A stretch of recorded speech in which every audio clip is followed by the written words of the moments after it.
اف بشکن جوان هزاران مالباتن کرد این گوجبر شر و ایریشن هزن حکومت سوریه لحلب طبقه و رقای گوجبری باجار قامشوی روجابای کردستان بونه. اتومبیل و بارهلگرین گوجبران لپرانیا جاده قامشلوی تن دیتن. مالبات بزاروک و پیدوین خواه این سرکی پشتی چندین روژن گوجبریه لجهه کی دیگرن داکو خوشباران و سرمایه بپارێزن. بێریڤان عەلی دایکە کە کۆچبەرە خەڵکی عەفرینەیە و دەبێژە ئەف چەندین ساڵن کۆ ئەو هەر دناو کۆچبەری و دەربەدەریێدەیە.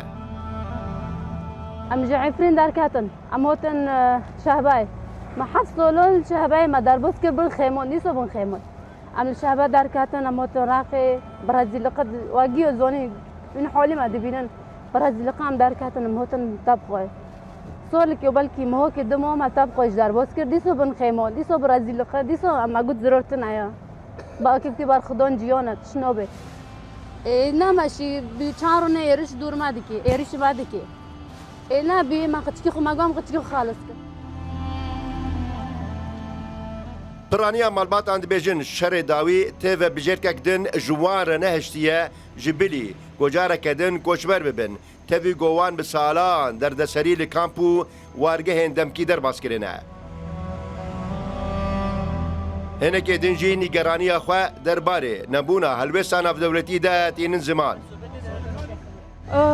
كاني دولات كهونا دوكي قلتي الأمم المتحدة كوني تحكي من نوبين ريها منظمات كوني عم هلوك بون أرطاق وقتنا عم نظنن عم شوكن عم هرن لكرونا.